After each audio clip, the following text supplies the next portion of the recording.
Hi guys, and welcome back to my channel. My name is Bethany. If you're new here, I am a mom of two and I'm currently pregnant with my third baby. And I am excited to be sharing with you guys things that I'm gonna be doing differently this pregnancy, with my baby and postpartum, and just some things that I've learned along the way as I've already had two babies and I'm looking forward to my third. I hope you guys will join me as I go through my list and just give you guys maybe a little bit more insight if you're a first-time mom, or just maybe some things you haven't thought about before. So yeah, let's get into the video.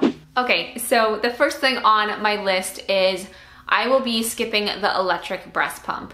So I actually didn't use my electric breast pump that I had for both of my babies as much as I thought I would. I actually had a manual pump or a single pump that worked really, really well for me. And I found it was actually so much more efficient than the electric pump.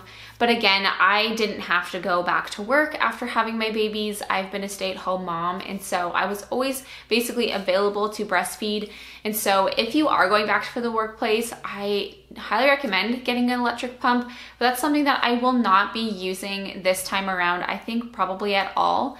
And so I'll just be using my manual breast pump, and also using my Haakaa, which I got like a little bit after Kellen was born, and it has like changed the way that I collect breast milk. It's amazing, definitely a must have. So I'll just be using my manual breast pumps this time. The second thing on my list is that I will be preparing more for postpartum depression. So if you guys have been following me for a while and you've been around since I had my son, I actually dealt with pregnancy depression and postpartum depression with him. I was not doing very well, and I think for me, I am definitely preparing for that this time around, making sure that I'm talking to my midwife about my experience last time, making sure that she's aware of it, and kind of going through some steps on how I can help myself during that postpartum period, just because it is a really intense transition time. And I just want to make sure that I'm taking care of myself in this area, because I'm aware of how hard it is and what can happen. And so I'm definitely more aware of it, and I'm almost expecting my postpartum experience to be difficult. And with that, I'm just lowering my expectations for myself completely, and just trying to be in the moment instead of getting overwhelmed with like the big picture, and making sure that I have enough help during that time and all those things. So that's something that I'm definitely more aware of this time, and helping myself get the help that I need when I'm postpartum. So third thing on my list is to just sit and enjoy the cuddles. So I feel like my last two postpartum experiences, I really didn't just sit.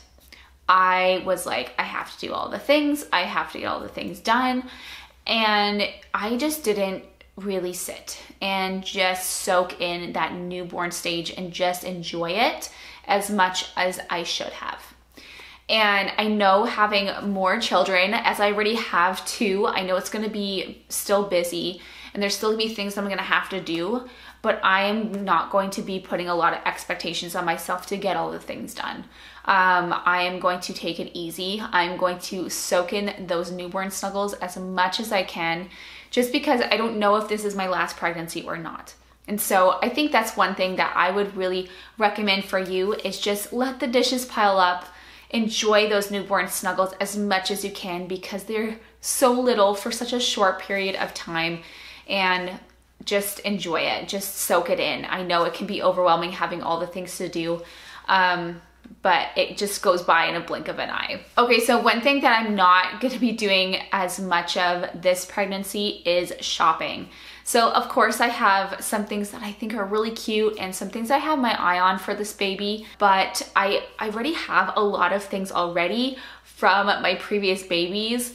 And I've actually saved a lot of their clothes. So I've actually put all of their clothes, or their baby clothes, in storage bins, because I knew that I was gonna be having another baby. And so I didn't want to give away all those clothes that I could possibly use for another one. And so I actually am pretty good for both of them. So once we find out the gender, then I'm gonna be going through all of their clothes, whether they're a boy or girl, and seeing things that I can give away and things that I can keep, things like that. So I'm definitely not gonna be shopping as much just because I have a lot already, but there definitely are things that I need to replace, like burp cloths. I found them the other day and they're so gross because my son Kellen had reflux and they need replacing. They're just gross.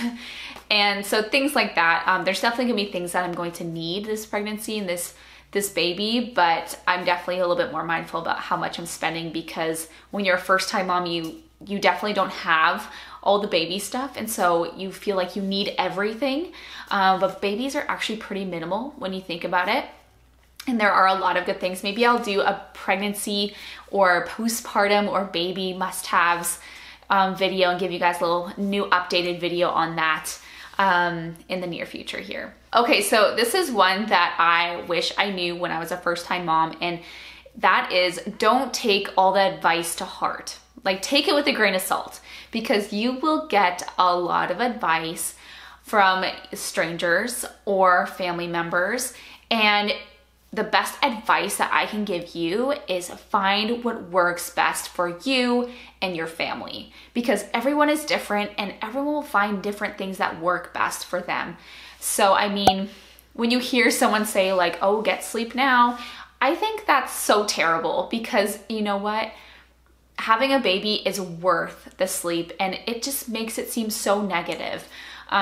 Just comments like that, just let it brush over your shoulder. Like, just let it go, because you know what? You know what's going to be best for you and your baby, and you're going to do a great job. Of course, there's some advice out there that's amazing and great, and if you trust that person and really value their opinion, then yeah, definitely take it. But again, find out what works best for you and kind of just leave the rest. Okay, another one on my list is limiting visitors. Obviously, it's COVID, and so there's a lot more things going through my mind, and we are not gonna be having as many visitors in the first little while the baby is fresh and new. And I think that is good too, even if there isn't a pandemic going on, just because newborns are really, their immune systems are not fully developed. They're very fragile in that sense.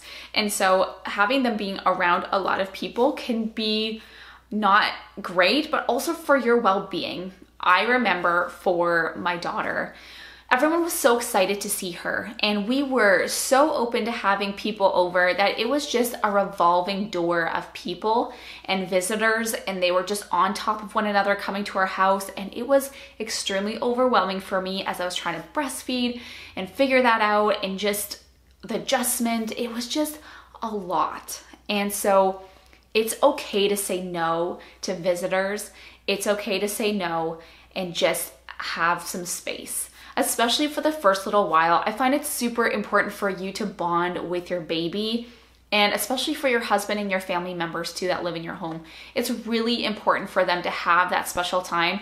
Visitors can wait. The baby will still be small in a few weeks or days, but just give yourself some time to bond with your baby as a family, and it's okay to say no to visitors. Okay, so one thing that I am doing differently this pregnancy is we are actually going to be going on a little trip before baby comes. So I'm really excited that we will actually be going on a local getaway weekend. I am so excited. We have it scheduled for May, so I'm going to be very pregnant, but not to the point where I'm not able to travel. But I'm really excited about it, just because it's going to be nice to just get away and kind of like have that one last little getaway before baby comes to spend as a family. I'm really looking forward to it. I haven't done this with both of my kids when I was pregnant with them, and I kind of wish I did, just to kind of, it's like maybe kind of like a little baby moon, but this time we're bringing the kids with us. But I'm just kind of glad that we're taking that opportunity to just spend to get time together as a family before the baby comes. So another thing that I am going to be doing this pregnancy is doing a newborn and maternity photo shoot.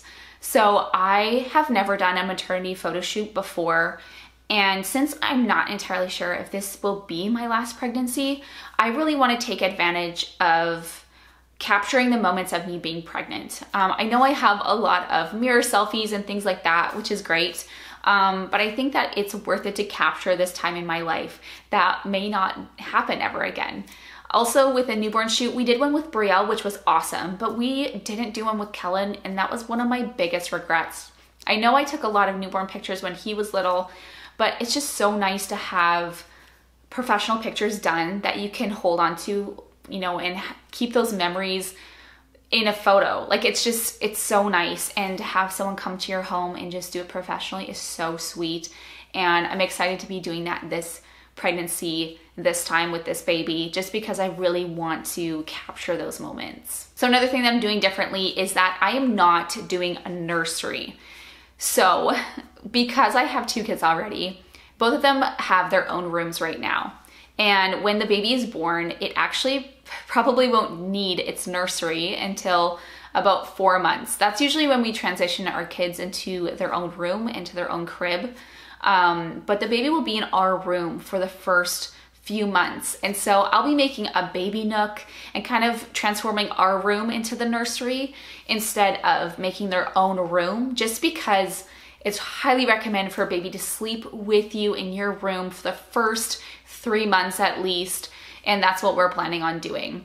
So I don't think I'll be doing a nursery until the baby actually needs the crib.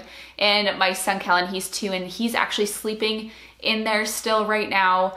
We have dropped the side of the crib, but we will be transitioning the kids into bunk beds once the baby needs the crib, which will be super fun, and I think it'll be great for them.